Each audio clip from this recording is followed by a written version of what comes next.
จงตั้งใจฟังธรรมด้วยความเคารพนะ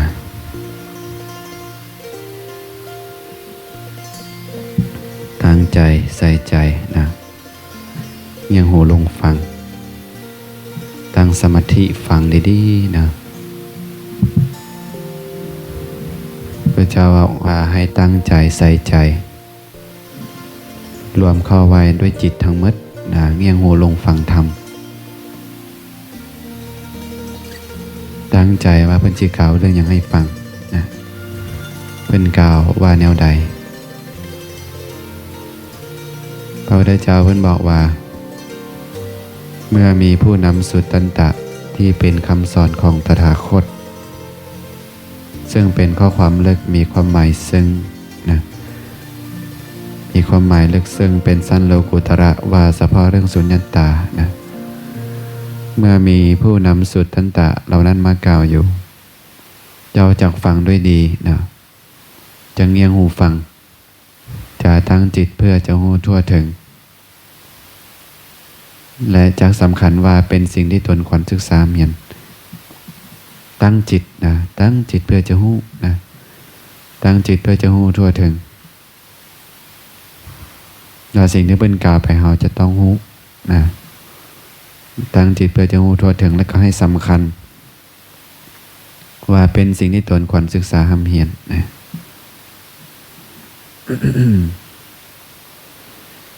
วันนี้จะนำเรื่องเหตุจังใดเฮาจึงจะเห็นพระพุทธเจ้านะไม่ออกเหตุจังใดจึงจะเห็นพระพุทธเจ้าผู้ใดเห็นธรรมผู้นั้นชื่อว่ายอมเห็นตถาคตผู้ใดเห็นตถาคตผู้นั้นชื่อว่ายอมเห็นธรรมผู้ใดเห็นธรรมผู้นั้นชื่อว่ายอมเห็นปฏิจจสมุปบาทอันบ่ผู้ใดเห็นปฏิจจสมุปบาทผู้นั้นก็ชื่อว่ายอมเห็นธรรมเพราะฉะนั้นผู้ใดอยากเห็นพระพุทธเจ้าก็ต้องเห็นธรรมอันบ่ก็ต้องเห็นธรรมเนี่ยผู้ใดเห็นธรรมผู้นั้นชื่อว่ายอมเห็นพระพุทธเจ้ายอมเห็นพระตถาคตและก็ผู้ใดเห็นตถาคตผู้นั้นก็ชื่อว่ายอมเห็นธรรมมีครั้งหนึ่งนะมีภิกขุที่พระเจ้าเพิ่นได้ตรัสพระสูตรหนึ่งกับภิกขุทั้งหลายว่าถึงแม้ว่าภิกขุทั้งหลายจะจับแจผ้าสังฆาตินะจับแจผ้าสังขาของพระพุทธเจ้าเดินตามหอยตีนพระพุทธเจ้าไปข้างหลังพระพุทธเจ้าเพิ่นบอกว่าแต่ถ้าหากว่าภิกขุนั้นเป็นผู้มากไปด้วยอภิชานะมีกามราคะกล้ามีจิตพยาบาทมีความดำริแห่งใจเป็นไปในทางประทุษหายมีสติหลงลืมบ่มีสัมปชัญญะมีจิตบ่เป็นสมาธิแก่งไปแก่งมานะบ่สังรวมอินทรีย์แล้วพระพุทธเจ้าเพิ่นบอกว่าภิกขุนั้นชื่อว่าอยู่ไกลจากเฮา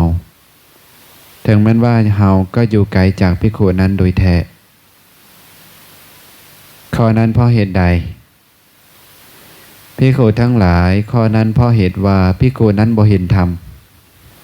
เมื่อบ่เห็นธรรมก็ชื่อว่าบ่เห็นเฮาตถาคตนะอันนี้พระพุทธเจ้าเพิ่นบอกว่าผู้ใดถึงว่าจะจับแจผ้าสังฆาพระพุทธเจ้าเดินตามพระพุทธเจ้าไปแต่ถ้าบ่เห็นธรรมะที่เพิ่นกล่าวบ่ปฏิบัติตามธรรมะที่เพิ่นกล่าวนะยังเป็นผู้ที่มีอาภิชามีกามราคะมีจิตพยาบาทมีจิตดำริไปในทางปัทุษหายมีจิตหลงลืมมี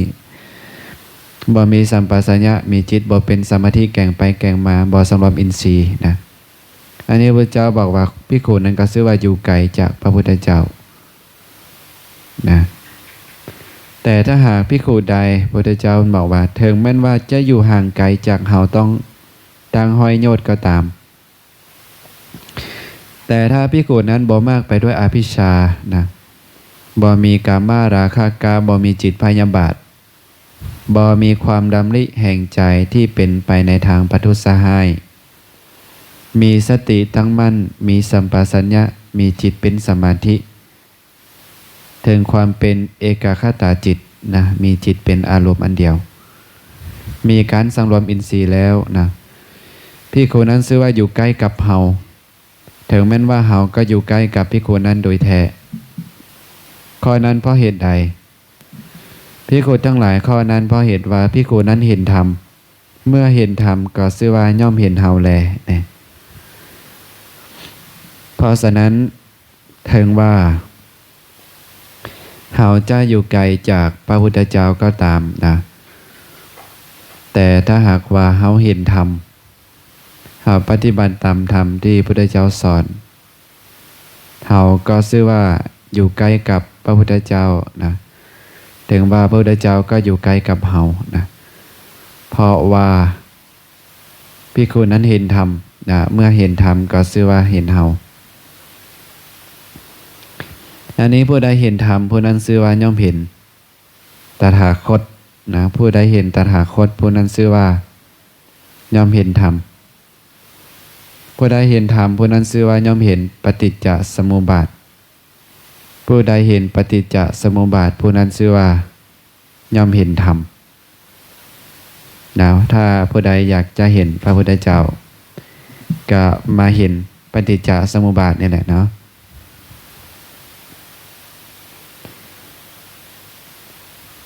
และปฏิจจสมุปบาทนี่เราจะเห็นแจ่มแจ้งจังใดนะเราก็เรามาตั้งใจฟังเบิ่งพระสูตรนี้นะพระสูตรนี้มีพระสูตรชื่อว่ามหานิทานสูตรมหานิทานสูตรเว้าเรื่องเหตุใหญ่นะเว้าเรื่องเหตุใหญ่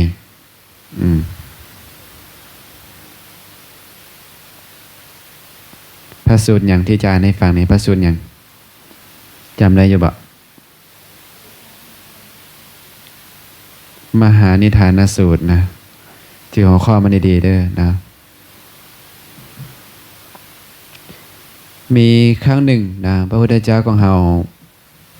ประทับอยู่ที่กุรุชนบทมีนิคมของชาวกุรุนามว่ากัมมาสธัมมะนะครั้งนั้นท่านพระอานนท์นะเข้าไปเฝ้าพระผู้มีพระภาคเจ้าถึงที่ประทับท่านเข้าไปเฝ้าแล้วก็ถวายอภิวาทพระผู้มีพระภาคเจ้าและก็นั่งในที่ควรส่วนข้างหนึ่งขันท่านพระอานนท์นั่งเรียบร้อยแล้วได้กราบทูลข้อความนี้กับพระผู้มีพระภาคว่าข้าแต่พระองค์ผู้เจริญน่าอัศจรรย์บ่เคยมีข้าแต่พระองค์ผู้เจริญปฏิจจสมุปบาทนี้ลึกซึ้งสุดประมาณแต่ปรากฏว่าเป็นของลึกแต่ถึงอย่างนั้นก็ยังปรากฏต่อข้าน้อยเหมือนกับเป็นของตื้นโพดเพิ่นว่าอันนี้พระอานนท์กล่าวกับพระพุทธเจ้าว่าน่าอัศจรรย์ปฏิจจสมุปบาทนี้ลึกซึ้งสุดประมาณและปรากฏว่าเป็นของลึกพระอานนท์เลยบอกว่าแต่ถึงอย่างนั้นก็ตามนะก็ยังปรากฏต่อข้าน้อยนี่เหมือนกับเป็นของตื้นแท้นะเหมือนกับเป็นของตื้นโพดนะ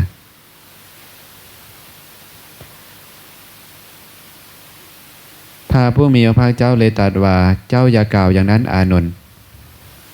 เจ้าอย่ากล่าวอย่างนั้นอานนท์นะพระพุทธเจ้าเพิ่นบอกว่าอานนท์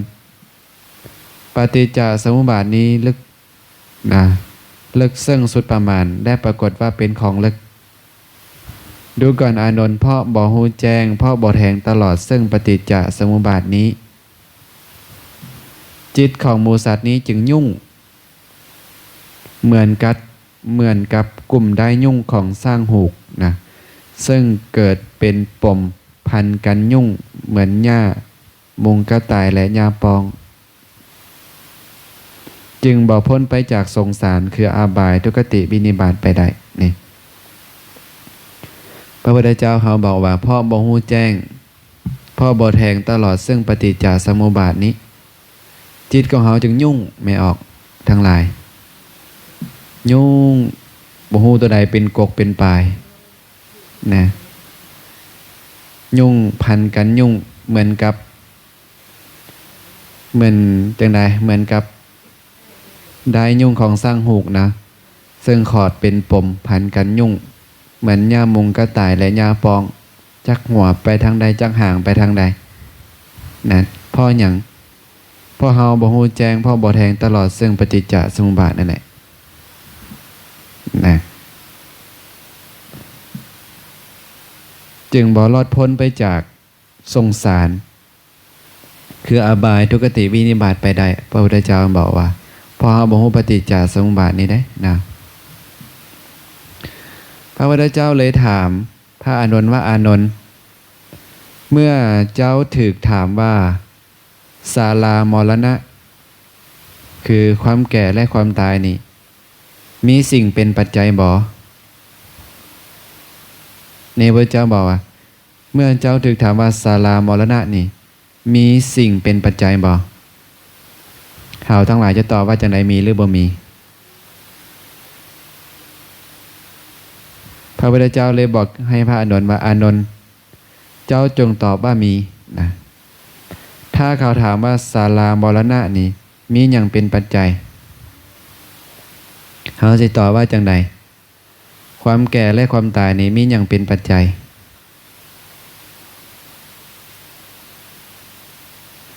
พระพุทธเจ้าบอกว่าเจ้าจงตอบว่ามีชาติเป็นปัจจัยนะคือมีความเกิดมีการเกิดเป็นปัจจัยนะจึงมีความแก่และความตายเมื่อเจ้าถูกถามว่าชาติมีสิ่งเป็นปัจจัยบ่เฮาสิตอบว่าจังใดมีหรือบ่มีนะเจ้าจงตอบว่ามีถ้าเขาถามว่าชาติมีหยังเป็นปัจจัยถ้ามีคนถามมาว่าการเกิดนี่น่ะมีหยังเป็นปัจจัยพระพุทธเจ้าเพิ่นบอกว่าเจ้าจงตอบว่ามีภพเป็นปัจจัยนะเมื่อเจ้าถูกถามว่าภพเดนะมีหยังเป็นปัจจัยภพเดมีสิ่งเป็นปัจจัยบ่นะเจ้าจงตอบว่ามีถ้าเขาถามว่าภพมีหยังเป็นปัจจัยเจ้าจงตอบว่ามีอุปทานเป็นปัจจัยนะเมื่อเจ้าถูกถามว่าอุปทานเดนะมีสิ่งเป็นปัจจัยบ่เจ้าจงตอบว่ามีถ้าเขาถามว่าอุปทานมีอย่างเป็นปัจจัยเจ้าจงตอบว่ามีอย่างมีตัณหาเป็นปัจจัยแม่นบ่เมื่อเจ้าถูกถามว่าตัณหาเดมีสิ่งเป็นปัจจัยบ่เจ้าจงตอบว่ามีแม่นบ่ถ้าเขาถามว่าตัณหามีอย่างเป็นปัจจัยเจ้าจงตอบว่ามีเวทนาเป็นปัจจัยเมื่อเจ้าถูกถามว่าเวทนามีสิ่งเป็นปัจจัยบ่เจ้าจงตอบว่ามีนะถ้าเขาถามว่าเวทนามีอย่างเป็นปัจจัยเจ้าจงตอบว่ามีผัสสะเป็นปัจจัยนะเมื่อเจ้าถูกถามว่าผัสสะมีสิ่งเป็นปัจจัยบ่เจ้าจงตอบว่ามีนะถ้าเขาถามว่าผัสสะมีอย่างเป็นปัจจัยเจ้าจงตอบว่ามีอย่างปกติเราทั้งหลายก็จะตอบว่ามีศาลายตนะเป็นปัจจัยบ่แต่พระเจ้าให้พระอานนท์ตอบแบบนี้ถ้าเขาถามว่าผัสสะมีสิ่งเป็นปัจจัยบ่เจ้าจงตอบว่ามีถ้าเขาถามว่าผัสสะมีอย่างเป็นปัจจัยเจ้าจงตอบว่ามีนามรูปเป็นปัจจัยเมื่อเจ้าถูกถามว่านามรูปมีสิ่งเป็นปัจจัยบ่เจ้าจงตอบว่ามีนะ ถ้าเขาถามว่านามรูปมีอย่างเป็นปัจจัยเจ้าจงตอบว่ามีอย่างเป็นปัจจัยมีอย่างแม่นอย่างมีนามรูปจึงมีเจ้าจงตอบว่ามีวิญญาณเป็นปัจจัยแม่นบ่เมื่อเจ้าถึกถามว่าวิญญาณเด้มีสิ่งเป็นปัจจัยบ่เจ้าจะตอบว่าแนวใดเจ้าจงตอบว่ามีถ้าเขาถามว่าวิญญาณมีอย่างเป็นปัจจัยพระเจ้าบอกกับพระอานนท์ว่าเจ้าจงตอบว่ามีนามรูปเป็นปัจจัยดูก่อนอานนท์เพราะนามรูปเป็นปัจจัยจึงมีวิญญาณเพราะวิญญาณเป็นปัจจัยจึงมีนามรูปเพราะนามรูปเป็นปัจจัยจึงมีผัสสะเพราะมีผัสสะเป็นปัจจัยจึงมีเวทนาเพราะมีเวทนาจึงมีตัณหาเพราะมีตัณหาจึงมีอุปาทานเพราะมีอุปาทานเป็นปัจจัยจึงมีภพเพราะมีภพเป็นปัจจัยจึงมีชาติเพราะมีชาติเป็นปัจจัยชรามรณะโศกาปริเทวะทุกขโทมนัสอุปาญาสะทั้งหลายจึงเกิดขึ้นครบถ้วนความเกิดขึ้นพร้อมแห่งกองทุกข์ทั้งสิ้นนี้ย่อมมีโดยอาการอย่างนี้นี่ถ้ามีคนถามว่าวิญญาณมีสิ่งเป็นปัจจัยบ่เขาก็จงตอบว่ามีถ้าเขาถามว่าวิญญาณมีอย่างเป็นปัจจัยเขาตอบว่านามรูปนะนามรูปก็ได้หรือจะตอบว่าตอบสังขารผิดบ่คำจริงตอบสังขารก็บ่ผิดนะแต่ในมุมนี้พิเศษนิดนึงนะปฏิจจสมุปบาทนี้พิเศษวิญญาณมีเพราะมีนามรูปนามรูปมีเพราะมีวิญญาณอาศัยซึ่งกันและกันนะและก็ในมุมนี้ก็พิเศษอีกอย่างหนึ่งคือเพราะมีนามรูปเป็นปัจจัยจึงมีผัสสะปกติเราจะรู้ว่าเพราะมีนามรูปเป็นปัจจัยจึงมีสลายตนะแม่นบ่แต่ในมุมนี้นี่เพราะมีนามรูปเป็นปัจจัยจึงมีผัสสะนะลองฟังคำอธิบายเบิ่งผู้เจ้าอธิบายจังไดนะพระพุทธเจ้าเพิ่นบอกว่าก็คำนี้ว่าเพราะชาติเป็นปัจจัยจึงมีชรามรณะเฮากล่าวอธิบายดังต่อไปนี้อานนท์เจ้าจงทราบความข้อนี้โดยปริยายดังนี้เหมือนที่เฮาได้กล่าวไว้ว่าพอชาติเป็นปัจจัยจึงมีชรามรณะพอการเกิดมีนะการแก่และการตายจึงมีพระพุทธเจ้าเพิ่นได้บอกกับพระอานนท์ว่าได้ตรัสกับพระอานนท์ว่าอานนท์ถ้าการเกิดบ่ได้มีฟังดีๆนะไม่ออกถ้าการเกิดบ่มีหรือว่าชาติบ่มีถ้าชาติบ่มี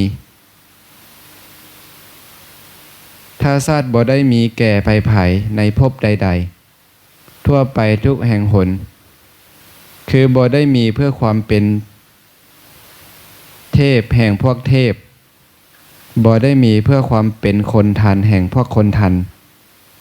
บ่ได้มีเพื่อความเป็นยักษ์แห่งพวกยักษ์บ่ได้มีเพื่อความเป็นพูดแห่งพวกพูดบ่ได้มีเพื่อความเป็นมนุษย์แห่งพวกมนุษย์บ่ได้มีเพื่อความเป็นสัตว์สี่ตีนของพวกสัตว์สี่ตีนบ่ได้มีเพื่อความเป็นสัตว์ปีกแห่งพวกสัตว์ปีกบ่ได้มีเพื่อความเป็นสัตว์เลื้อยคลานแห่งพวกสัตว์เลื้อยคลานแล้วดูก่อนอานนท์ถ้าการเกิดบ่ได้มีเพื่อความเป็นอย่างนั้นๆของสัตว์เหล่านั้นๆถ้าการเกิดบ่ได้มีโดยประการทางปวงเพราะการเกิดดับไปแก่และตายจะปรากฏขึ้นมาได้บ่พระพุทธเจ้าถามพระอานนท์ว่าถ้าการเกิดบ่ได้มีโดยประการทางปวงเบาง่ายๆถ้าการเกิดบ่ได้มี แก่และตายจะมีขึ้นมาได้บ่พระอานนท์ตอบเหมือนกับไม่ออกตอบเลยพระอานนท์ก็ตอบว่าบ่ได้เลยค่ะหน่อยนะเพราะอย่างพ่อการเกิดบ่มีแม่นบ่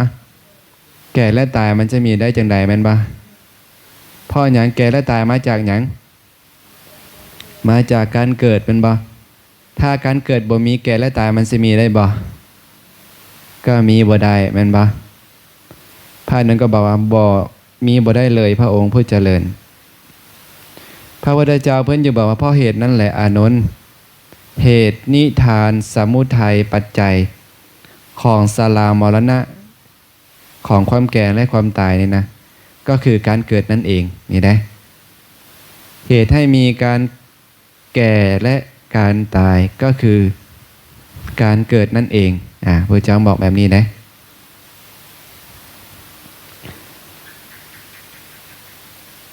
พระเจ้าตรัสต่อไปว่าก็คำนี้ว่าเพราะพบเป็นปัจจัยจึงมีหยังเพราะพบเป็นปัจจัยจึงมีชาติแม่นบ่เฮากล่าวอธิบายดังต่อไปนี้พระเจ้าบอกว่าดูก่อนอานนท์เจ้าจงทราบความข้อนี้โดยปริยายดังนี้เหมือนที่เฮาได้กล่าวไว้ว่า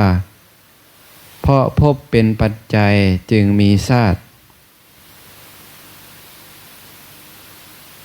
ดูก่อนอานนท์ถ้าพบบ่ได้มีแก่ไผในภพใดๆทั่วไปทุกแห่งหนคือกามภพรูปภพอารูปภพเมื่อภพบ่ได้มีโดยประการทางปวงเพราะภพดับไปชาติจะปรากฏได้แด่บ่อันนี้พระเจ้าถามพระอานนท์ว่าถ้าภพนี่บ่ได้มีโดยประการทางปวงพอภพดับไปการเกิดนี่จะปรากฏขึ้นมาได้บ่ได้หรือบ่ได้ถ้ากลับมาพบบ่มีรูปประพบบ่มีอรูปประพบบ่มีนี่นะเมื่อพบบ่ได้มีโดยประการทางปวงนี่ชาติจะปรากฏขึ้นมาได้บ่ก็บ่ได้แม่นบ่เพราะหยังพ่อบ่มีภพแม่นบ่ชาติก็มีบ่ได้แม่นบ่คือเอาท่องปฏิจจสมุปบาทท่องว่าจังได๋เพราะภพเป็นปัจจัยแม่นบ่จึงมีชาติแม่นบ่นี่ถ้าภพบ่มีชาติจะมีได้บ่ก็มีบ่ได้แม่นบ่เพราะฉะนั้นการเกิดมันจะมีได้ก็เพราะว่ามีภพให้มันเกิดแม่นบ่มีภพให้มันเกิดถ้าภพบ่มีการเกิดก็บ่มีนะภพนั้นมีอย่างใดคือกามภพแม่นบ่รูปภพอรูปภพเนี่ยเมื่อภพบ่ได้มีโดยประการทางปวงพอภพดับไปชาติจะปรากฏขึ้นมาได้แด่บ่พระอานนท์ก็ตอบเหมือนกับไม่ออกตอบเลยมีบ่ได้เลยพระองค์ผู้เจริญนะพระพุทธเจ้าเพิ่นบอกว่าอานนท์เหตุนิทานสมุทัยปัจจัยแห่งการเกิดหรือว่าปัจจัยแห่งชาติก็คือภพนั่นเองนะเมื่อมีภพจึงมีชาตินะถ้าภพบ่มีชาติก็บ่มีแม่นบ่ถ้าภพบ่มีภพดับไปชาติก็ปรากฏขึ้นมาบ่ได้นี่เพราะฉะนั้นเหตุนิทานเหตุก็แปลว่าเหตุนิทานก็แปลว่าเหตุสมุทัยก็แปลว่าเหตุปัจจัยก็แปลว่าเหตุนะคำเดียวกันเนาะเหตุนิทานสมุทัยปัจจัยแปลเป็นคำเดียวแปลว่าเหตุก็ได้นะเพราะฉะนั้นเหตุของการเกิดก็คือมีภพให้เกิดนั่นเองนะก็คำนี้ว่าเพราะมีอุปทานเป็นปัจจัยจึงมีภพเฮากล่าวอธิบายดังต่อไปนี้ดูก่อนอานนท์เจ้าจงทราบความข้อนี้โดยปริยายดังนี้เหมือนที่เฮาได้กล่าวไว้ว่าเพราะมีอุปทานเป็นปัจจัยจึงมีภพแม่นบ่ดูก่อนอานนท์ ถ้าอุปทานบ่ได้มีแก่ภัยในภพใดๆทั่วไปทุกแห่งหนอุปทานมีจักอย่างอุปทานมี4อย่างหนึ่งคือกามุปาทาน2ทิฏฐุปาทาน3ศีลพัตตุปาทาน5มีแต่4เนาะนี่พระเจ้าบอกว่าถ้าอุปทานทั้ง4นี่น่ะบ่ได้มีแก่ภัยในภพใดๆนะเมื่ออุปทานบ่ได้มีโดยประการทางปวงพออุปทานดับไปภพจะปรากฏขึ้นมาได้บ่ถ้าบ่มีอุปทานถ้าอุปทานดับไปภพจะปรากฏขึ้นมาได้บ่บ่ได้แม่นบ่เพราะอย่างภพเกิดมาจากไส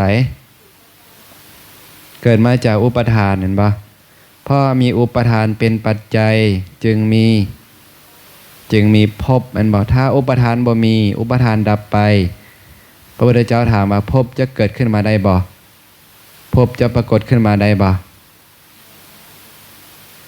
พระอานนท์ก็ตอบเหมือนกับเฮาเลยว่าบ่ได้เลยพระองค์ผู้เจริญพระเจ้าเพิ่นจะบอกว่าเพราะเหตุนั้นแหละอานนท์เหตุนิทานสมุทัยปัจจัยแห่งภพก็คืออุปทานนั่นเองแม่นปะเนี่ยภพเกิดขึ้นมาได้เหตุให้เกิดภพขึ้นมาก็เพราะว่ามีอุปทานนั่นเองนะก่อคำนี้ว่าเพราะตัณหาเป็นปัจจัยจึงมีอุปทานเฮากล่าวอธิบายดังต่อไปนี้อานนท์เจ้าจงทราบความข้อนี้โดยปริยายดังนี้เหมือนที่เฮาได้กล่าวไว้ว่าเพราะตัณหาเป็นปัจจัยจึงมีหยังเพราะมีตัณหาเป็นปัจจัยจึงมีอุปทานแม่นปะพระเจ้าตรัสว่าดูก่อนอานนท์ถ้าตัณหาบ่ได้มีถ้าตัณหาบ่มีนะแก่ภัยในภพใดๆทั่วไปทุกแห่งหน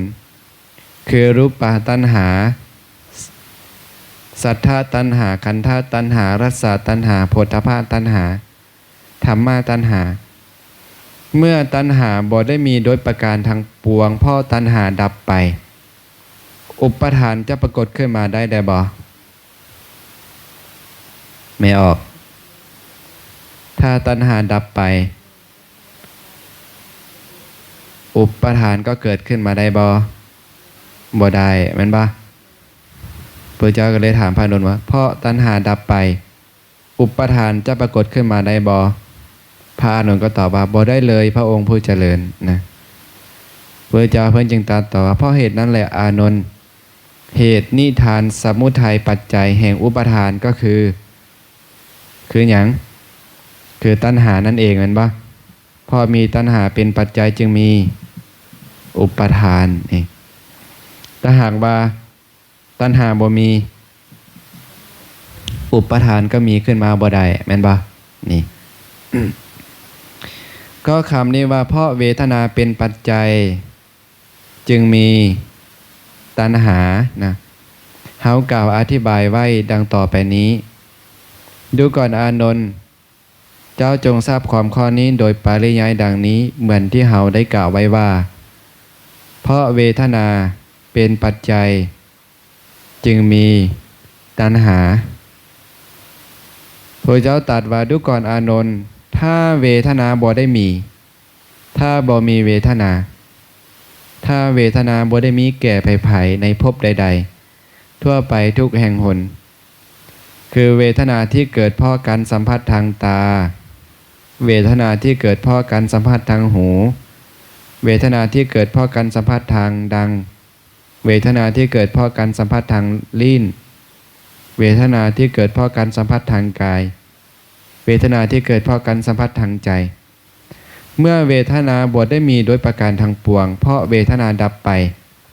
ตัณหาจะปรากฏขึ้นมาได้บ่นี่พระเจ้าถามพระอานนท์ว่า ถ้าเวทนานี่บ่ได้มีโดยประการทางปวงหรือว่าเวทนาบ่มีเวทนาดับไปตัณหาจะปรากฏขึ้นมาได้บ่ก็ปรากฏขึ้นมาบ่ได้นะพระอานนท์ก็ตอบว่าบ่ได้เลยพระองค์ผู้เจริญนะเพราะหยังตัณหาเกิดมาจากเวทนาแม่นบ่เพราะมีตัณหาเพราะมีเวทนาเป็นปัจจัยจึงมีตัณหาถ้าเวทนาดับตัณหาจะปรากฏขึ้นมาได้บ่ก็ปรากฏขึ้นมาบ่ได้แม่นบ่นี่พระอานนท์ก็บอกว่าบ่ได้เลยพระองค์ผู้เจริญพระเจ้าเพิ่นจึงตรัสว่าเพราะเหตุนั้นแหละอานนท์เหตุนิทานสมุทัยปัจจัยแห่งตัณหาก็คือเวทนานั่นเองนะถ้าเวทนามีตัณหาก็มีถ้าเวทนาดับตัณหาก็ดับนะดูก่อนอานนท์ด้วยประการดังนี้แลคำนี้ว่าเพราะอาศัยเวทนาจึงมีตัณหาเพราะอาศัยตัณหาจึงมีการแสวงหาเพราะอาศัยการแสวงหาจึงมีการได้เพราะอาศัยการได้จึงเกิดความปรงใจฮักมันปะเพราะอาศัยความตกลงปรงใจฮักจึงเกิดความฮักใคร่พอใจเพราะอาศัยความฮักใคร่พอใจจึงเกิดการพะวงหาเพราะอาศัยการพะวงหาจึงเกิดความยึดถือเพราะอาศัยความยึดถือจึงเกิดความขี้ถี่เพราะอาศัยความขี้ถี่จึงมีการป้องกันเพราะอาศัยการป้องกันจึงมีเรื่องราวอันเกิดขึ้นจากการป้องกันอกุศลธรรมอันชั่วอันลามกบ่แม่นน้อยคือการถือไม้ค้อนการถือมีดการทะเลาะการยัดแย่งการวิวาทการกล่าวว่ามึงคำเบ้าคำยุยงให้แตกกันและการเบ้าคำตัวย่อมเกิดขึ้นได้นะคำนี้ว่าคำที่เขากล่าวไว้ว่านะคำนี้เขากล่าวไว้ด้วยประการดังนี้นะอันนี้พระเจ้าบอกเพราะอาศัยเวทนาจึงมีตัณหาเมื่อมีตัณหาก็จึงมีการแสวงหาเมื่อมีการแสวงหาจึงมีการได้เมื่อมีการได้จึงมีการปรงใจฮักเมื่อมีการปรงใจฮักจึงมีความฮักใคร่พอใจเมื่อมีความฮักใคร่พอใจจึงมีการพะวงหาเมื่อมีการพะวงหาก็จึงมีความยึดถือเมื่อมีการยึดถือก็เกิดความคิดถี่เมื่อเกิดความคิดถี่ก็เลยเกิดมีการป้องกันเมื่อเกิดมีการป้องกันก็เกิดเรื่องราวขึ้นมาแม่นบ่ไม่ออกสมมติว่าเฮาได้คำมาก้อนหนึ่งเฮาห่วงกันบ่แต่ว่าโยนลิ้นอยู่ เมียนมัดดีๆเห็นบ่ใส่ตู้เซฟซ่อนไว้กองหมอนรักษาไว้อย่างดีเห็นบ่นี่พระเจ้าบอกว่าเมื่อเพราะเฮาอาศัยความยึดถือจึงเกิดความขี้ถี่เพราะอาศัยความขี้ถี่จึงมีการป้องกันเพราะอาศัยการป้องกันจึงมีเรื่องราวอันเกิดขึ้นจากการป้องกันสมมติว่าเฮาซ่อนไว้ดีๆโจรขึ้นย่องแยงขึ้นไปงัดตู้เฮาเห็นเฮาเสียจังไดตีเลยเนาะนี่พระเจ้าบอกว่าการถือไม้การถือมีดเป็นปะการทะเลาะการวิวาทการญาติแย่งการกล่าวว่ามึงนะการเว้าคำยุยงให้แตกการเว้าคำตัวเกิดขึ้นได้นะเพราะว่ามีการป้องกันเป็นเหตุดูก่อนอานนท์เจ้าจงทราบความข้อนี้โดยปริยายดังนี้เหมือนที่เราได้กล่าวไว้ว่าเพราะมีการป้องกันจึงมีเรื่องราวอันเกิดขึ้นจากการป้องกันอกุศล อันลามกบ่แม่นน้อยคือการถือไม้ค้อนการถือมีดการทะเลาะการญาติแย่งการวิวาทการกล่าวว่ามึงการเว้าคำยุยงให้แตกกันการเว้าคำเว้าตัวย่อมเกิดขึ้นพระพุทธเจ้าเลยถามพระอานนท์ว่าอานนท์ถ้าการป้องกันบ่ได้มีเด้ถ้าการป้องกันบ่ได้มีแก่ภัยในภพใดๆทั่วไปทุกแห่งหนเมื่อการป้องกันบ่ได้มีโดยประการทางปวงพอหมดการป้องกันอกุศลธรรมอันซั่วซ่าลามกบ่แม่นน้อยคือการถือไม้ถือมีดการทะเลาะการญาติแย่งการวิวาทการกล่าวว่ามึงคำเว้าคำซ้อเสียดและการเว้าตัวนี้จะปรากฏขึ้นมาได้บ่ถ้าบ่มีการป้องกันถ้าการป้องกันดับไปก็มีขึ้นมาบ่ได้นะอกุศลเหล่านี้มันก็เกิดขึ้นมาบ่ได้เพราะฉะนั้นอกุศลเหล่านี้มันเกิดขึ้นมาได้เพราะมีการป้องกันแม่นบ่มีความป้องกันมีความห่วงแหนนี่พระอานนท์ก็ตอบบ่ได้เลยพระองค์ผู้เจริญพระเจ้าเพิ่นยังตรัสว่าเพราะเหตุนั้นแหละอานนท์เหตุนิทานสมุทัยปัจจัยแห่งการเกิดแห่งอกุศลธรรมอันซั่วซ่าละมกเหล่านี้คือการถือไม้ถือมีดการทะเลาะการญาติแย่งการวิวาทการกล่าวคำหยาบว่ามึงการเว้าคำส่อเสียดและการเว้าตัวเกิดขึ้นมาจากการป้องกันนั่นเองนะก็คำนี้ว่าเพราะอาศัยความคิดถี่จึงมีการป้องกันแสดงว่าเรามีความคิดถี่และจึงมีการป้องกันเรากล่าวอธิบายดังต่อไปนี้ดูก่อนอานนท์เจ้าจงทราบความข้อนี้โดยปริยายดังนี้เหมือนที่เราได้กล่าวไว้ว่าเพราะอาศัยความคิดถี่จึงเกิดมีการป้องกัน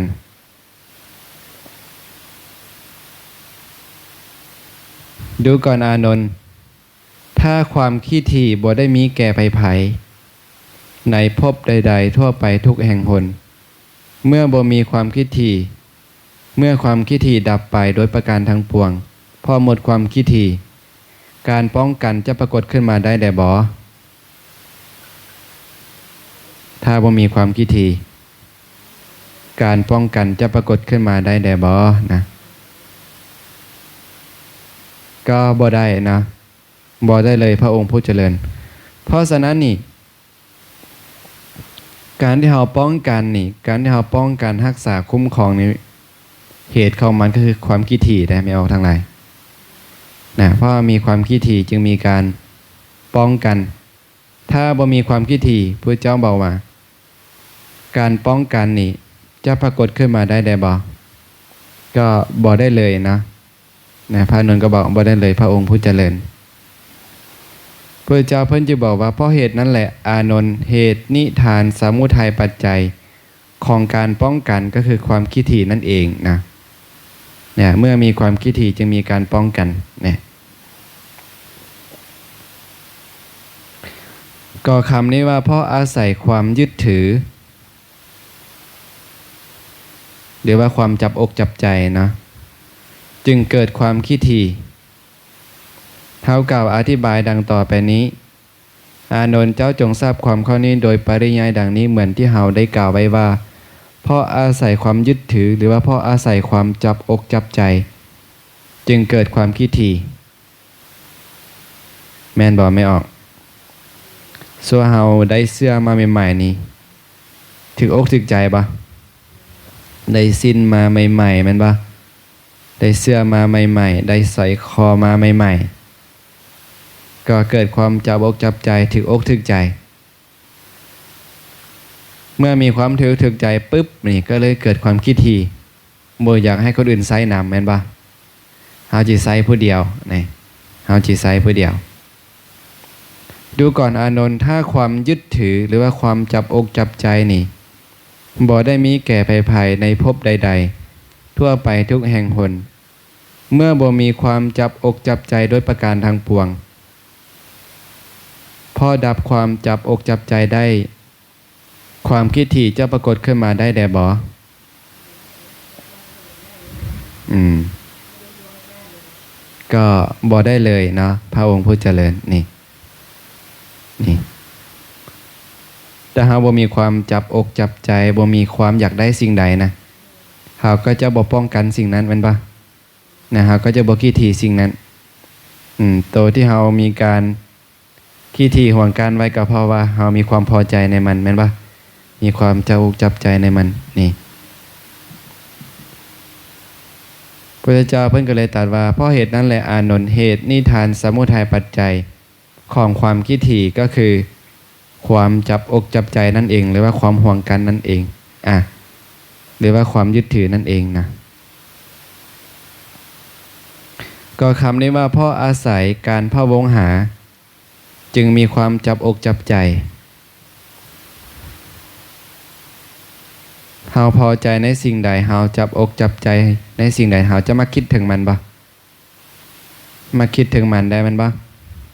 เช่นว่าเฮามีความฮักในลูกมีความพอใจในลูกในหลานนั่งอยู่ซื่อๆก็คิดฮอดบ่สิกินอย่างน้อมันบ่สิอาบน้ำละบ่มันบ่นี่พระเจ้าว่าเพราะอาศัยการพะวงหาจึงมีความจับอกจับใจเฮากล่าวอธิบายดังต่อไปนี้ดูก่อนอานนท์ดูก่อนอานนท์เจ้าจงทราบความข้อนี้โดยปริยายดังนี้เหมือนที่เฮาได้กล่าวไว้ว่าเพราะอาศัยการพะวงหาจึงมีความจับอกจับใจหรือความยึดถือดูก่อนอานนท์ถ้าการพะวงหาบ่ได้มีแก่ภายในภพใดๆทั่วไปทุกแห่งหนเมื่อบ่มีการพะวงหาโดยประการทางปวงเพราะการพะวงหาดับไปพอดับการพะวงหาเสียได้ความยึดถือหรือว่าความจับอกจับใจนี้จะปรากฏได้บ่นะพระอานนท์ก็ตอบว่าบ่ได้เลยพระองค์ผู้เจริญนะนี่ถ้าบ่มีความพะวงหาการที่เราจะจับอกจับใจในสิ่งนั้นจะยึดถือในสิ่งนั้นนะก็บ่เกิดขึ้นนะเพราะเหตุนั้นแหละอานนท์เหตุนิทานสมุทัยปัจจัยของความจับอกจับใจหรือความยึดถือก็คือการพะวงหานั่นเองนะเมื่อมีการพะวงหาจึงมีความจับอกจับใจก็คำนี้ว่าเพราะอาศัยความฮักใคร่พอใจจึงมีการพะวงหานี่ไงเพราะอาศัยความฮักใคร่พอใจจึงมีการพะวงหาเฮากล่าวอธิบายดังต่อไปนี้ดูก่อนอานนท์เจ้าจงทราบความข้อนี้โดยปริยายดังนี้เหมือนที่เฮาได้กล่าวไว้ว่าเพราะอาศัยความฮักใคร่พอใจจึงมีการพะวงหานี่เพราะอาศัยความฮักใคร่พอใจจึงมีการพะวงหาเฮาฮักใคร่พอใจในสิ่งใดเฮาก็จะมาคิดถึงสิ่งนั้นแม่นบ่มาพะวงหาแต่สิ่งนั้นเช่นว่ามีความฮักใคร่พอใจในรถก็ดีในสัตว์สาว่าสิ่งทั้งหลายก็ดีเฮาก็จะมักพะวงหาแต่สิ่งนั้นพระเจ้าเลยบอกว่าดูก่อนอานนท์ถ้าความฮักใคร่พอใจบ่ได้มีแก่ภัยในภพใดๆทั่วไปทุกแห่งหนเมื่อบ่มีความฮักใคร่พอใจโดยประการทางปวงพอดับความฮักใคร่พอใจเสียใดการพะวงหาจะปรากฏได้บ่พระอานนท์ก็ตอบว่าบ่ได้เลยพระองค์ผู้เจริญนะนี่เพราะถ้าหากเฮาละความฮักใคร่พอใจได้หรือว่าเฮาดับความฮักใคร่พอใจได้เฮาก็จะบ่คิดถึงสิ่งนั้นนะเฮาก็จะบ่พะวงหาสิ่งนั้นนี่เพราะเหตุนั้นแหละอานนท์เหตุนิทานสมุทัยปัจจัยแห่งการพะวงหาก็คือความฮักใคร่พอใจนั่นเองนะก็คำนี้ว่าเพราะอาศัยความตกลงปรงใจฮักจึงเกิดความฮักใคร่พอใจเฮากล่าวอธิบายดังต่อไปนี้ดูก่อนอานนท์เจ้าจงทราบความข้อนี้โดยปริยายดังนี้เหมือนที่เฮาได้กล่าวไว้ว่าเพราะอาศัยความปรงใจฮักจึงมีความฮักใคร่พอใจ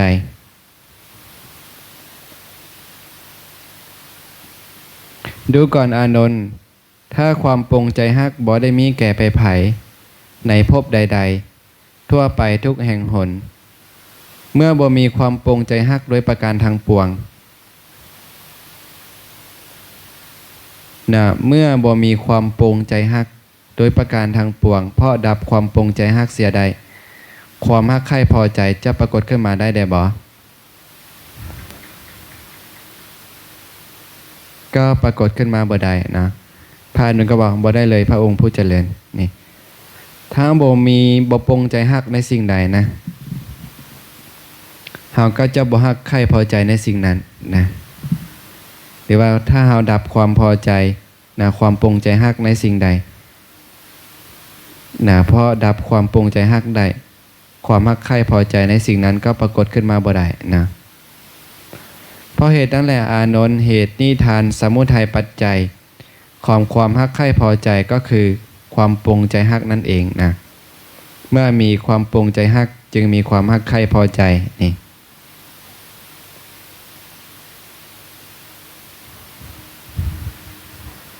ก็คำนี้ว่าเพราะอาศัยการได้จึงมีการปรงใจฮักแม่นบ่ไม่ออกเพราะอาศัยการได้แม่นบ่จึงมีการปรงใจฮัก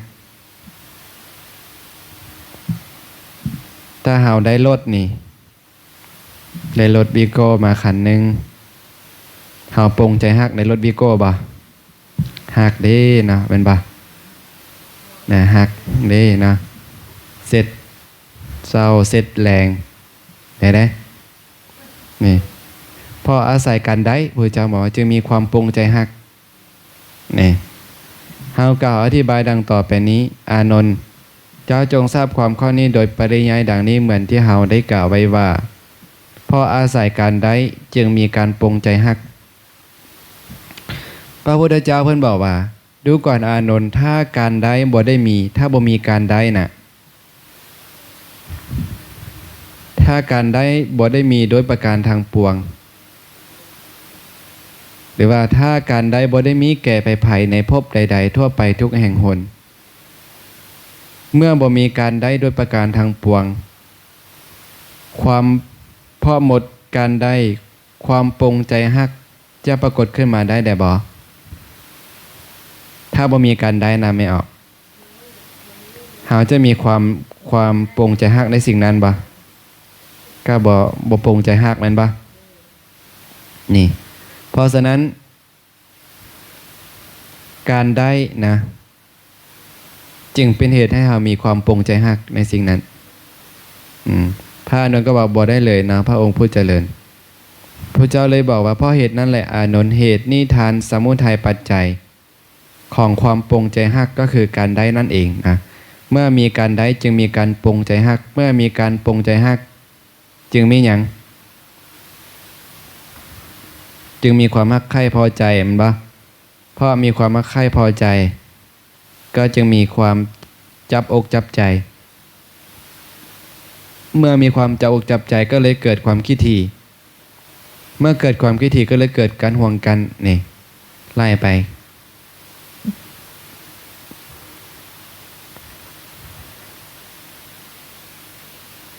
พระเจ้าตรัสต่อไปว่าก่อคำนี้ว่าเพราะอาศัยการแสวงหาจึงมีการได้แม่นบ่ไม่ออกถ้าบ่แสวงหามันสิได้บ่นี่พระเจ้าจึงว่าเพราะมีการแสวงหาจึงมีการได้เฮากล่าวอธิบายดังต่อไปนี้อานนท์เจ้าจงทราบความข้อนี้โดยปริยายดังนี้เหมือนที่เฮาได้กล่าวไว้ว่าเพราะอาศัยการแสวงหาจึงมีการได้ดูก่อนอานนท์ถ้าการแสวงหาบ่ได้มีแก่ไปไผหรือว่าบ่มีการแสวงหาถ้าการแสวงหาบ่ได้มีแก่ไปไผในภพใดๆทั่วไปทุกแห่งหนเมื่อบ่มีการแสวงหาโดยประการทางปวงพอหมดการแสวงหาการได้จะปรากฏขึ้นมาได้บ่ถ้าบ่มีการแสวงหานะไม่ออกเฮาจะได้บ่ก็การได้ก็ปรากฏขึ้นมาบ่ได้นะพระอานนท์ก็บอกว่าบ่ได้เลยพระองค์ผู้เจริญนี่พ พระพุทธเจ้าเพิ่นจึงตรัสว่าเพราะเหตุนั้นแหละอานนท์เหตุนิทานสมุทัยปัจจัยของการใดก็คือการแสวงหานั่นเองนะการที่บุคคลได้มาเพราะว่ามีการแสวงหาก็คำนี้ว่าเพราะอาศัยการแสวงหา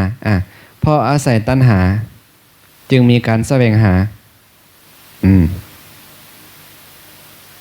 เฮากล่าวอธิบายดังต่อไปนี้นี่พระเจ้าเพราะอาศัยตัณหาคือความอยากนี่นะ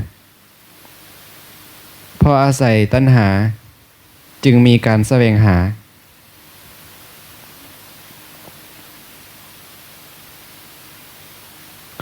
สมมติว่าเฮาอยาก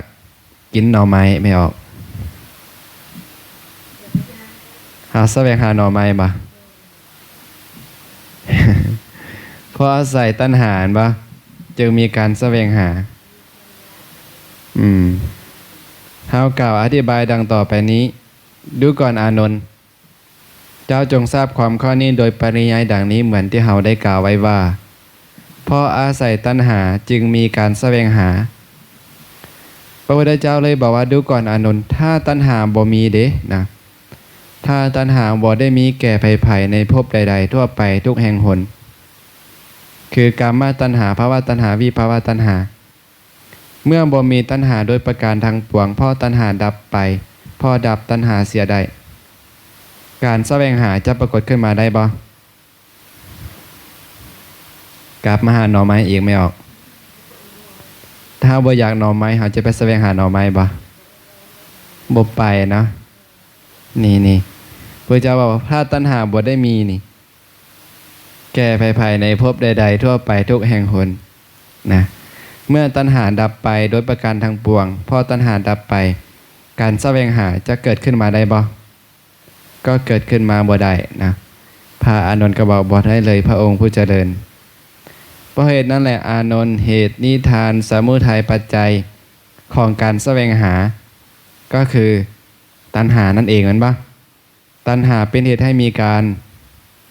แสวงหาเมื่อมีการแสวงหาก็เลยมีการได้หน่อไม้เป็นปะนี่แน่ไม่ออก แสวงหาหน่อไม้ก็ได้หน่อไม้เป็นปะนะเมื่อมีการแสวงหาจึงมีการได้เพราะมีการได้ก็เลยเกิดความปรงใจฮักมันปะเมื่อเกิดความปรงใจฮักก็เกิดความฮักใคร่พอใจนี่เมื่อเกิดความฮักใคร่พอใจก็เลยเกิดความจับอกจับใจนะเมื่อเกิดความจับอกจับใจก็เลยเกิดความขี้ทีเมื่อเกิดความขี้ทีก็เลยเกิดการป้องกันเป็นปะเมื่อเกิดการป้องกันปุ๊บก็เลยมีเรื่องราวอันเกิดจากการป้องกันขึ้นเป็นปะนี่ต้นเหตุของมันมาจากสายทางปวงนี่มาจากตัณหาตัวเดียวเป็นปะเนี่ยมาจากตัณหานี่นะพระเจ้าจึงว่าเพราะเหตุนั่นแหละอานนท์เหตุนิทานสมุทัยปัจจัยของการแสวงหาก็คือตัณหานั่นเองนะจะว่าดูก่อนอานนท์ธรรมทั้งสองเหล่านี้รวมเป็นอันเดียวกันกับเวทนาโดยส่วนสองโดยประการดังนี้แลนะต่อมาก็คำนี้ว่าเพราะผัสสะเป็นปัจจัยจึงมีหยังเพราะมีผัสสะเป็นปัจจัยจึงมีเวทนาเป็นบ่เฮากล่าวอธิบายดังต่อไปนี้ดูก่อนอานนท์เจ้าจงทราบความข้อนี้โดยปริยายดังนี้เหมือนที่เฮาได้กล่าวไว้ว่าเพราะอาศัยผัสสะเป็นปัจจัยจึงมีเวทนาดูก่อนอานนท์ถ้าผัสสะบ่ได้มีแก่ไผ่ในภพใดๆทั่วไปทุกแห่งหนคือจักขุสัมผัสโสตสัมผัสฆานาสัมผัสชิวหาสัมผัสกายญาสัมผัสมโนสัมผัสเมื่อบ่มีผัสสะด้วยประการทั้งปวงพอผัสสะดับไปเวทนาจะปรากฏขึ้นมาได้แด่บ่เกิดขึ้นมาได้บ่ถ้าบ่มีการสัมผัสทางตาทางหูทางดังทางลิ้นทางกายทางใจเวทนาทางตาหูดังลิ้นกายใจจะปรากฏขึ้นมาได้บ่ก็ปรากฏขึ้นมาบ่ได้นะพระอานนท์ก็ตอบว่าบ่ได้เลยพระองค์ผู้เจริญนี่ ราะอย่างเวทนาเกิดมาจากไสเกิดมาจากผัสสะบ่ถ้าผัสสะดับเวทนาเกิดขึ้นมาได้บ่เวทนาก็เกิดขึ้นมาบ่ได้นะเพราะเหตุนั่นแหละอานนท์เหตุนิทานสมุทัยปัจจัยแห่งเวทนาก็คือผัสสะนั่นเองแม่นบ่นะผัสสะเป็นปัจจัยให้เกิดเวทนานี่ก็คำนี้ว่าเพราะนามรูปเป็นปัจจัยจึงเกิดผัสสะในมุมนี้ต่างเด้นะเพราะนามรูปเป็นปัจจัยจึงเกิดผัสสะจึงมีผัสสะปกติเฮาทั้งหลายจะคุ้นหูกันก็คือเพราะอาศัยนามรูปจึงมีสาลายตนะแม่นบ่แต่ในมุมนี้เพราะอาศัยนามรูปจึงมีผัสสะนะเฮากล่าวอธิบายดังต่อไปนี้ดูก่อนอานนท์เจ้าจงทราบความข้อนี้โดยปริยายดังนี้เหมือนที่เฮาได้กล่าวไว้ว่าเพราะนามรูปเป็นปัจจัยจึงมีผัสสะดูก่อนอานนท์การบัญญัติในมุมนี้พระพุทธเจ้ามาเว้าเรื่องการบัญญัตินะพระพุทธเจ้าเพิ่นบอกว่าการบัญญัตินามกายต้องพร้อมด้วยอาการเพศนิมิตอุเทศเมื่ออาการเพศนิมิตอุเทศนะเมื่ออาการเพศนิมิตอุเทศนั้นบ่มีการสัมผัสเพียงแต่การเรียกชื่อในรูปกายจะปรากฏขึ้นมาได้บ่นะพอใส่ละไม่ออกพระเจ้าบอกว่าการบัญญัตินามกายนี่นะต้องพร้อมด้วยอาการเพศนิมิตอุเทศเมื่ออาการเพศนิมิตอุเทศนั้นบ่มีการสัมผัสเพียงแต่การเรียกชื่อในรูปกายจะปรากฏขึ้นมาได้บ่นะไม่ออกถ้ากกเสาบ่มีนี่เฮาจะเอิ้นกกเสาได้บ่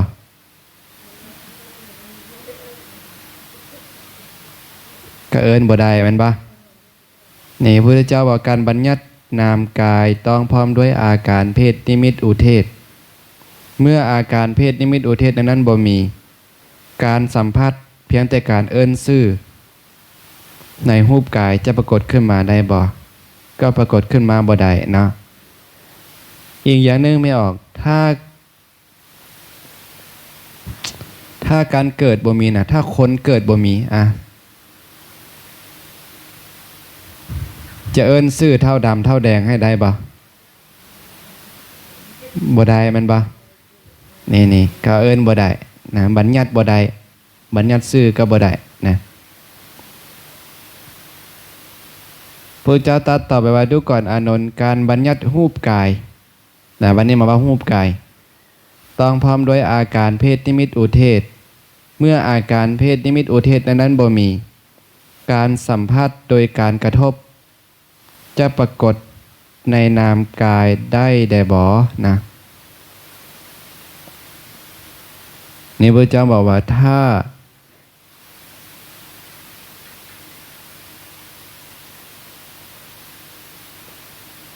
การบัญญัติรูปกายนะต้องพร้อมด้วยอาการเพศนิมิตอุเทศเมื่ออาการเพศนิมิตอุเทศนั้นบ่มีการสัมผัสโดยการกระทบจะปรากฏในนามกายได้บ่นะพระอานนท์ก็บอกบ่ได้เลยพระองค์ผู้เจริญนะ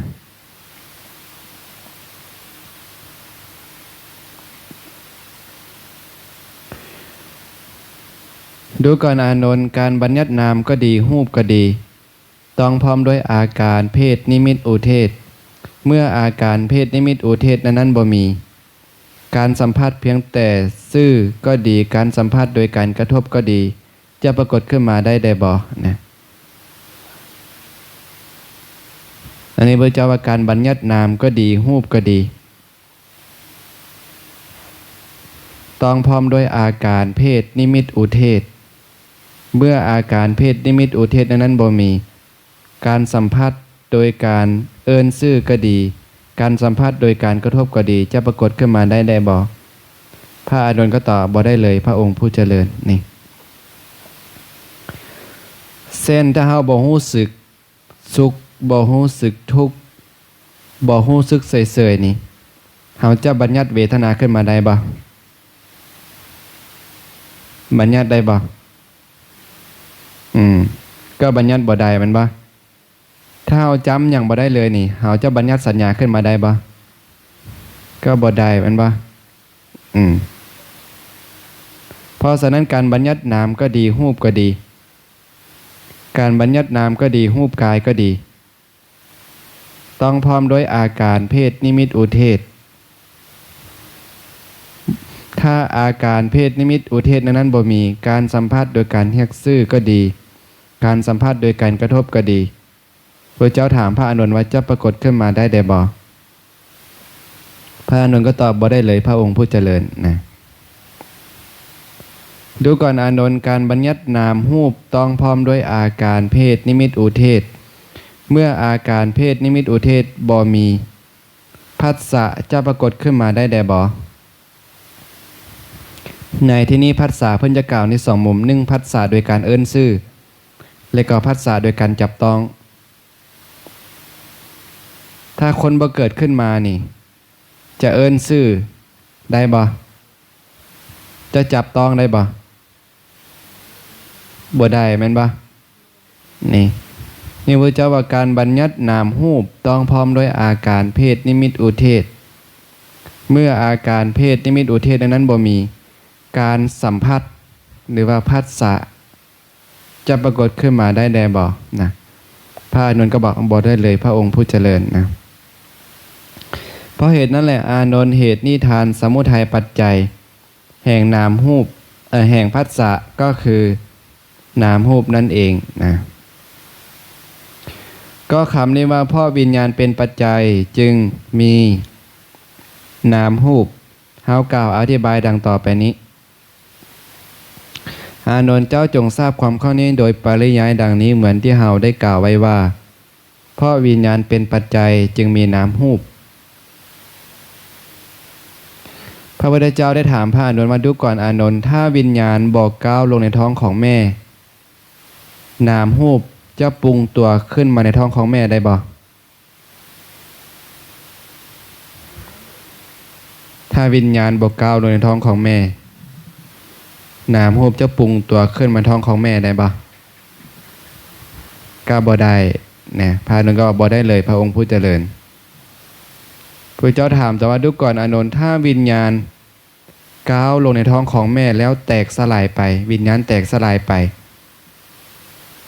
นามรูปนั้นจะบังเกิดขึ้นในท้องของแม่ได้บ่ก็บังเกิดขึ้นมาบ่ได้นะพระอานนท์ก็บอกได้เลยพระองค์ผู้เจริญ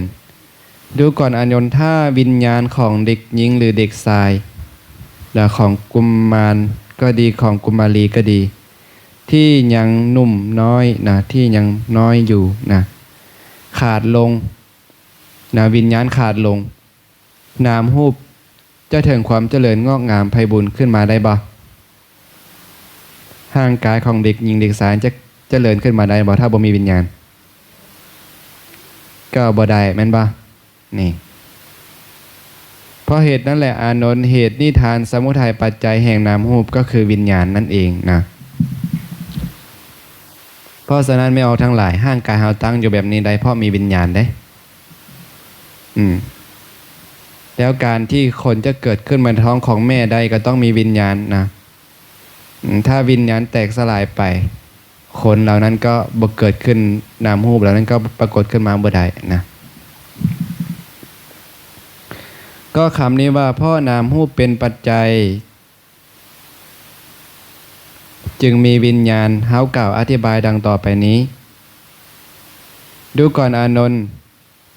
เจ้าจงทราบความข้อนี้โดยปริยายดังนี้เหมือนที่เฮาได้กล่าวไว้ว่าเพราะนามรูปเป็นปัจจัยจึงมีวิญญาณพระเจ้าถามพระอานนท์ว่าอานนท์ถ้าหากว่าวิญญาณบ่ได้อาศัยนามรูปตั้งอยู่แล้วนี่ความเกิดขึ้นแห่งชาติก็ดี ศาลามรณะและกองทุกข์นี้จะปรากฏขึ้นมาได้บ่ถ้าวิญญาณบ่อาศัยนามรูปตั้งอยู่ ความเกิดขึ้นแห่งความเกิดความแก่ความตายและกองทุกข์นี้จะปรากฏต่อไปได้บ่ก็ปรากฏบ่ได้แม่นบ่เพราะฉะนั้นวิญญาณนี่มันอาศัยนามรูปได้ไม่ออกมันอาศัยรูปตั้งอยู่นะอาศัยเวทนาสัญญาสังขารตั้งอยู่ถ้าวิญญาณนี่ถ้านามรูปบ่มีนี่วิญญาณมันก็เกิดขึ้นมาบ่ได้นะวิญญาณเกิดขึ้นมาบ่ได้ถ้าวิญญาณบ่ได้อาศัยนามรูปตั้งอยู่นะพระเจ้าบอกว่าความเกิดก็ดีความแก่ความตายนี่และกองทุกข์นี่จะเกิดขึ้นมาได้บ่ก็ปรากฏขึ้นมาบ่ได้นะเพราะเหตุนั่นแหละอานนท์เหตุนิทานสมุทัยปัจจัยแห่งวิญญาณก็คือนามรูปนั่นเองโดยเหตุผลเพียงเท่านี้แหละอานนท์วิญญาณและนามรูปจึงยังเกิดแก่ตายและอุบัติทางแห่งการเฮียกซื่อก็ดีทางแห่งการเว้าจาก็ดีทางแห่งการบัญญัติก็ดีทางที่จะกำหนดหุ้นด้วยปัญญาและวัฏฏะสงสารย่อมเป็นไปด้วยเหตุเพียงเท่านี้ด้วยความเป็นอย่างนี้ย่อมมีเพื่อความบัญญัติแห่งนามรูปและก็วิญญาณนะนี่ของแห่งการเฮียกก็ดีของแห่งการเว้าจาก็ดีของแห่งการบัญญัติก็ดีทางที่จะกำหนดหุ้นด้วยปัญญาและวัฏฏะสงสารนี้นะเกิดขึ้นมาได้เพราะวิญญาณกรรมนามรูปเท่านั้นเองนะบัญญัติใดเพราะอาศัยวิญญาณกรรมนามรูปเท่านั้นเองนะอันนี้ก็จบนะ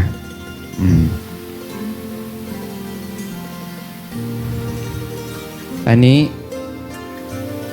มหานิทานสูตรนะเป็นพระสูตรที่อธิบายเรื่องปฏิจจสมุปบาทค่อนข้างละเอียดพอสมควรนะนี่แหละถ้าผู้ใดเห็นปฏิจจสมุปบาทผู้นั้นก็ชื่อว่าเห็นธรรมเห็นปะผู้ใดเห็นธรรมผู้นั้นชื่อว่าเห็นปฏิจจสมุปบาทผู้ใดเห็นธรรมผู้นั้นชื่อว่าเห็นตถาคตผู้ใดเห็นตถาคตผู้นั้นชื่อว่ายอมเห็นธรรมนี่ได้ไม่ออกถ้าผู้ใดเข้าใจปฏิจจสมุปบาทดังที่กล่าวมานี้ก็ชื่อว่าเราเข้าใจธรรมเห็นธรรมนะ